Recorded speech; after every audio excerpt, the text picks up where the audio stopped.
Guys, ഇപ്പോൾ ബ്ലാസ്റ്റേഴ്സുമായി ബന്ധപ്പെട്ട ഒരു ഫോറിൻ പ്ലെയർ റൂമർ പ്രചരിക്കുന്നുണ്ട്. ISLന്റെ കാര്യത്തിൽ അനിശ്ചിതത്വങ്ങളും ആശങ്കകളും നിലനിൽക്കുന്നത് മൂലം ആദ്യഘട്ടത്തിൽ ക്ലബ്ബുകളൊക്കെ തന്നെ ട്രാൻസ്ഫർ നീക്കങ്ങൾ താൽക്കാലികമായി തന്നെ നിർത്തിവെച്ചിട്ടുണ്ടായിരുന്നെങ്കിൽ പോലും ഇപ്പോൾ പഴയപടി പോലെ തന്നെ സൈനിങ്സ് ഒക്കെ തന്നെ നടത്തി വരുന്നുണ്ട്. ക്ലബ്ബുകൾക്ക് അവരുടെ പ്രൈമറി ടാർഗറ്റ്സ് നഷ്ടമാവാതെ ഇരിക്കാനാണ് ദിടീർന്ന് സൈനിങ്സ് പൂർത്തിയാക്കുന്നത്. കേരള ബ്ലാസ്റ്റേഴ്സിന്റെ കാര്യത്തിൽ നോക്കിയാൽ 3 വിദേശ താരങ്ങളാണ് കോൺട്രാക്റ്റിലുള്ളത്. Noah Sadaoui, Dusan Lagator, Adrian Luna.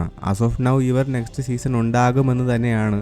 Unexpected ആയിട്ട് ഒന്നും ഉണ്ടായില്ല എങ്കിൽ ഇവർ തന്നെ ആയിരിക്കും നെക്സ്റ്റ് സീസണിലും. ഇതേ സമയം തന്നെ ഫുട്ടേജ് റിപ്പോർട്ട് ചെയ്യുന്നതനുസരിച്ച് വരുന്ന സീസണിന് വേണ്ടി Kerala Blasters Nigerian central forward ആയിട്ടുള്ള എസിക്കിയൽ ഹെൻഡിയെ സ്വന്തമാക്കാൻ ശ്രമിക്കുന്നുണ്ട് എന്നാണ്. 32 വയസ്സാണ് ഇദ്ദേഹത്തിൻ്റെ പ്രായം. അവസാനമായിട്ട് ഇസ്രായേൽ ലീഗിലാണ് അദ്ദേഹം പന്ത് തട്ടിയിരുന്നത്.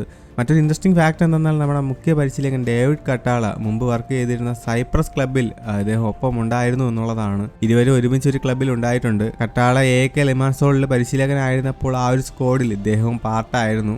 എനിവേ ഗൈസ്, ഇപ്പോൾ ഈ ഒരു റൂമർ നല്ല രീതിക്ക് തന്നെ പ്രചരിക്കുന്നുണ്ട്. എസ്പെഷ്യലി ഡേവിഡ് കട്ടാളയുമായി ബന്ധപ്പെട്ടുള്ള ഈ ഒരു ലിങ്ക് കൂടി, ഇങ്ങനൊരു ഇൻഫർമേഷൻ കൂടി പുറത്ത് വന്ന സ്ഥിതിക്ക് ഈ റൂമർ നല്ല രീതിക്ക് തന്നെ പ്രചരിക്കുന്നുണ്ട്. അപ്പോൾ ഗൈസ്, ഇതാണ് അപ്ഡേറ്റ്. വീഡിയോ അവസാനിക്കുന്നു. അടുത്തൊരു അപ്ഡേറ്റ് വരുന്നതായിരിക്കും. ബൈ.